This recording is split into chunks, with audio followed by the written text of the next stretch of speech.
Hey y'all, so this is my actual space where I record everything and also create. We're not going to really get into it this time just because, as you can see, it's a big mess. So we're going to get into it some more next time. I just want to kind of give you a little preview of what it looks like. For today, though, we're actually going to be going downstairs and I'm going to give you all some information about cost, time, all those different things that it takes to be an ASMR artist for chalk crushing in particular. So we'll go ahead and go downstairs and we'll talk some more. Okay, y'all. So this little mess down here is actually in my dining room.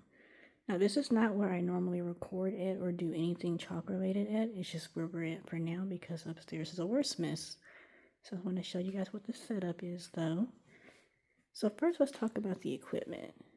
So right here is actually what we use to put our phones on to record. So it's just like a little tripod with a built-in light. The one upstairs actually has a ring light. This one is just like a little square light. It's actually cordless too, so I can move it around to different places, like down here, for example. And it's pretty tall. It's like maybe, I think, 60 inches, 62 inches. I have it bent over right now because I have it positioned exactly where I want it for recording this little reform video I'm going to do. So typically what we'll do is we'll just put it directly over whatever it is we're recording. So if we're doing fresh blocks or something like this with the reform powder, just position it directly over and you can move it up and down like that. Pretty easy. And then the phone goes right on top, right up here. So this is actually my old phone I used to use to record with. I don't use a camera, I use this. And just basically you would put it in between these two little holders right there. And then position it, and then the camera's facing downwards. And that's how we set up the recording. Now for audio, I think most ASMR artists use the Yeti microphone, which is what I'm going to upgrade to eventually. But for now, I use this little cheap one right here. The brand is called Razer, if you can see that. I got it off Amazon. I believe it was maybe $30 or $40. I'll link it in the description, so y'all can check that out if you want to.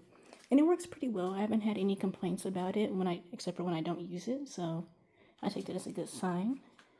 And then as far as safety goes, let's look at that a little bit. So right here, I have these goggles that I wear. You can get these like pretty much anywhere, Walmart, Amazon, doesn't really matter. Then I have these masks, and I got these off of Amazon as well. They actually come individually wrapped in a large pack. I'll link that as well in case you want to check that out. This is what the bag looks like. So it kind of goes like in two different places above your head and then kind of under it a little bit. So it's pretty secure. I also have some more specialty masks that are a little bit thicker, a little bit stronger, but when I'm not doing anything that's super powdery, I use these right here. And then for my hands, to kind of protect that a little bit, I use Vaseline. You can use any type of Vaseline. This is the one I use. I also use oil too, but I'm actually all out of oil, so it's just Vaseline for now. And then sometimes for effect, I'll put glitter on my hands as well. And this is like a little spray one that I got off Amazon too. And also I sometimes dip my fingers in glitter as well, but I kind of like to spray a little bit better. And it works really good with or without oil or Vaseline. So if you don't have those on hand, you can just use it anyway. And then right over here, this is one of my pictures. I have lots of pictures actually. You can never have too many when you're doing this type of stuff. This one just has water in it because it's ready for the reform powder once I get done with that. And these are some of the molds I use. Also, these came from Amazon too. So some are individual, and then some are double. So we'll see which ones work best. I typically use this style. This is going to be my first time using this style right here. I also sometimes get my molds from this little cheap store called Daiso. I don't know if y'all have heard of that, but it's really, really good for different types of molds, like Coca-Cola bottles and little alien looking ones. Pretty unique stuff. And then sometimes I also get stuff from Dollar Tree too. So I'll walk y'all through that one day. But for now, we're going to use the Amazon ones. So yeah, this is pretty much how the little setup looks. And it tends to get fancier than this, of course. This is kind of a little mess right here, but usually, you know, you'll see my videos, I'll put some paper down and I'll either put glitter on top or maybe do some chalk powder on top. Different things like that for added effect. But for the sake of this video, just to kind of show you guys what the general simple setup is, this is how it looks. So just to recap a little bit, the essentials are good lighting, which comes from this right here, or ring light, tripod, with the camera holder or phone holder. And make sure it's a tall one too, so it can be freestanding. Microphone for sound. Yeti preferably, but this one works too. The cheaper ones are okay too. Sometimes too, if you want to just be closer up to your little setup, you can use a stand like this. I'm not going to use this one. This is what I use whenever I do my little backdrop recordings, but I'm not doing one of those today. So I just wanted to show you guys what that looks like. As far as recording, you can use a phone. There's different settings on the phone, which I'll show y'all that y'all can set up to give it like a really, really good picture, good clear picture. That's my son, by the way. Or you can use a camera as well, but you know, I just keep it easy because I can put it directly up on YouTube afterwards. And then your safety stuff. So goggles, mask, Vaseline. Oh, and this right here. This you connect to your phone with Bluetooth. It's basically just a little remote that you can actually control your camera with, so you can actually take pictures with it or press it to record the video. So that way you kind of remain hands-free. You don't have to touch your phone once you get it up there. You just use this little thing instead. So very handy. But yeah, so this is what the overview of it looks like. And now we're going to get into talking about some costs. Okay, so now we have our little camera phone position where it should be looking down to our little setup. And one thing I want to show y'all before we get started with anything else is how I connect my microphone. Again, the little razor one right here. How I connect it to my phone, because sometimes it doesn't work straight out the box. So whenever you get it, it's going to come with an end like this right here. But in order to connect it to your phone, you're going to want to get a little end like this and just plug it like that. And let me show you what that looks like with my other phone. Once it's like that, it'll fit right in here. So I'm going to connect it to this phone that I'm using to record. So right now, you see the little lights off. And then once I plug it in, so that's how you know it's working. So I probably sound a little different now, maybe a little bit more clear. Let me actually set it up a little bit higher. I'm going to use a little Mega Block right now just to put my microphone on. Okay, so I just want to show you guys that because sometimes I think that's something that's forgotten about whenever you do get a microphone. I did that in the very beginning. I got the microphone and then I realized I couldn't even use it because I didn't have that little special end. So, in case anybody else is struggling with that, there you go. Now, this is the chalk powder from my chalk that I'm going to be debuting pretty soon. I'm just going to kind of go through that and reform it a little bit and talk to you about the cost associated with ASMR for the chalk space in particular. So one thing to keep in mind, I'm sure y'all have heard this before, but it's really not a cheap hobby. It's also a time-consuming hobby. That's why, you know, we put a lot into it, basically. As far as costs go, so starting out, that's probably when you're going to spend the most money, actually, because once you get to the point where you bought, you know, a few boxes of blocks, you've crushed those up quite a bit and everything, you've added different things to it, cornstarch, baby powder, whatever, you keep extending the life of that powder. And so you can reform it however many times you see fit. You can dye it, you know, do lots of different things with it like that. So as you go, do a few crushes, you're going to end up with more and more and more. You're going to kind of double your supply, triple your supply. So eventually it does become cheaper. But starting out, whenever you're getting, you know, a lot of different blocks like Chalkness Monster, this one right here is Cap, different brands like that, it's going to be a little bit costly. So for Chalkness Monster, I think it's $15.99 a box. Cap is one of the little cheaper ones. It's like about $12 for a box. And all the boxes come with 8 blocks, of course. I stick to Cap pretty much because it is one of the more affordable ones, but also because it tends to be one of the softer ones. When I want to do a hard block crush, I get Chalkness Monster. Consistency is another thing to keep in mind with these different chalks. Sometimes you'll get some that are hard every time. Sometimes you'll get some that are soft every time, and then it switches out between those two. So don't ever expect a chalk to be just consistently the same each time. But typically I'll get like maybe 3 boxes a week or so. So that times 12, that gives you an idea of how much I spend. or if you want to use one of the more expensive brands, BSN, of course, in particular. I think on Amazon right now, that one's $28 for a box of 8. Kind of ridiculous, but I've only used that one time. And I know that's a favorite, but the box that I ended up with, but I'm putting the powder in here because it's easier to mix and pour. The one box I ended up with a BSN before actually came out hard. So I haven't bought it again since then because I did spend almost $30 on it. That's kind of disappointing. But everybody else who uses it, it's always so amazing. It looks so buttery and smooth. So just imagine how much money they're spending on like those huge mass crushes that they do, like 30 or more blocks, you know, sometimes 100 blocks even.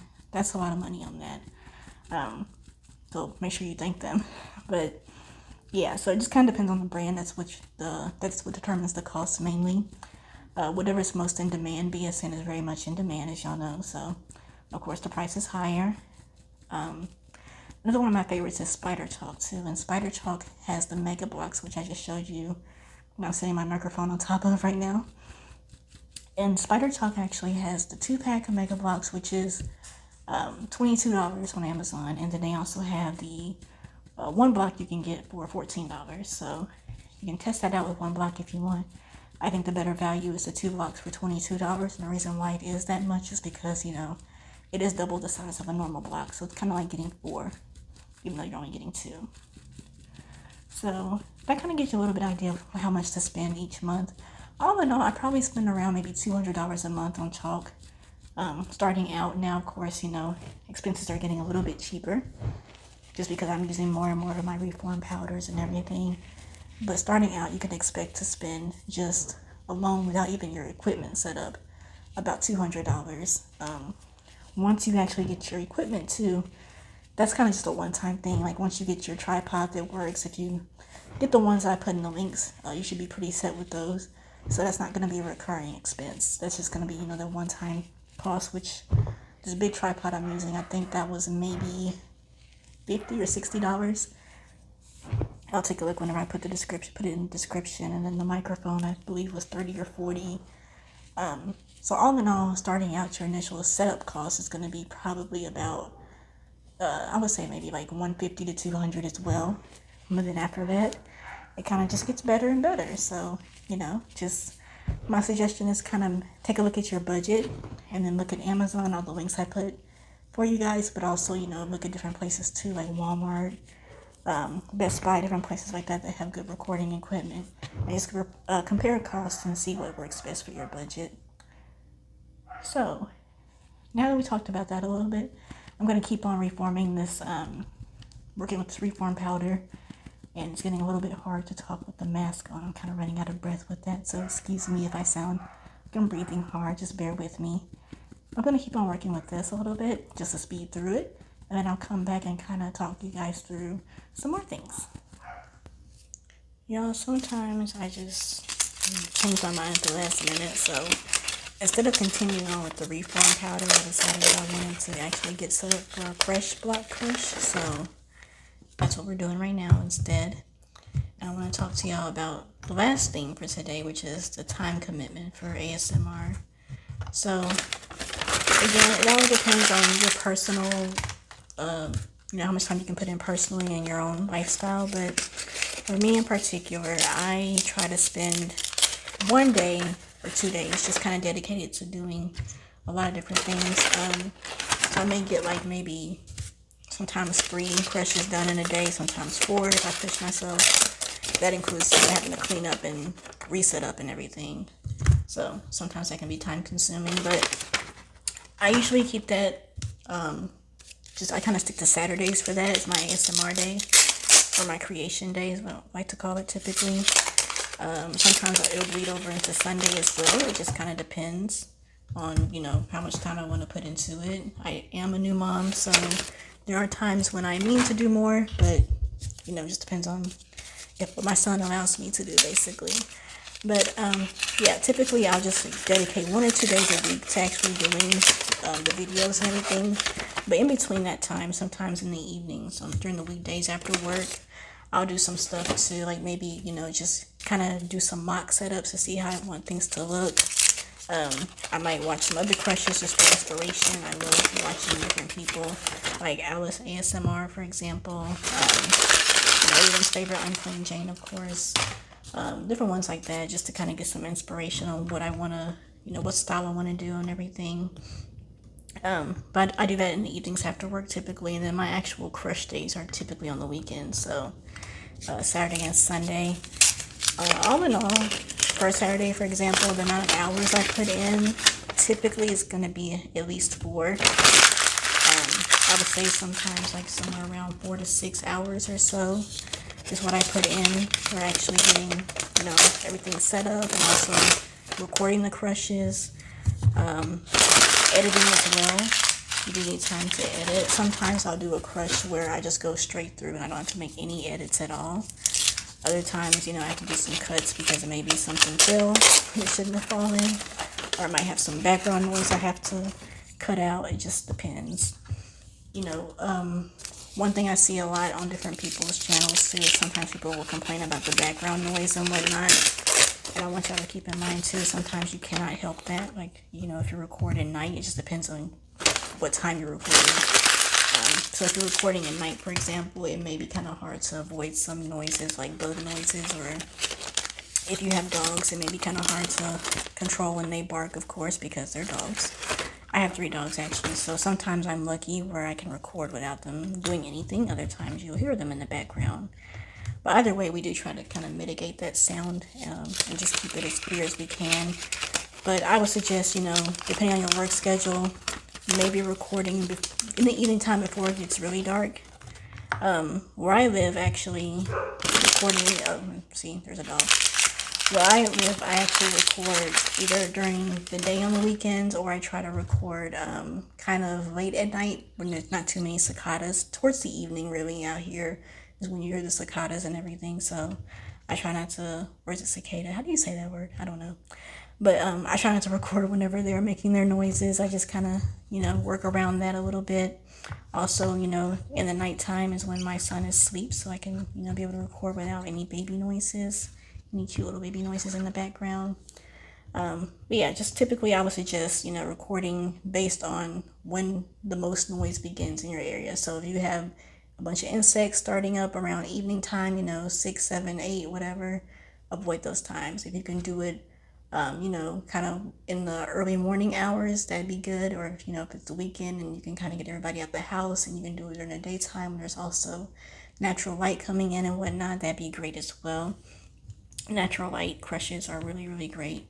It's one of my personal favorites. So you can expect to, but overall you can expect to put in probably 4 to 6 hours at minimum if you're, picking a particular day to record. Otherwise, you can expect to kind of use the whole weekend, so Saturday and Sunday, and you can split that time up however you want. For me personally, I'll put in about 12 hours per week for ASMR. I tried, in the beginning, I actually did way more than that because I was putting out a video every single day, But now, since I've kind of getting my son on a new schedule and whatnot, it's been probably a video 2 or 3 times a week, but I'm trying to get back into trying to do it once a day.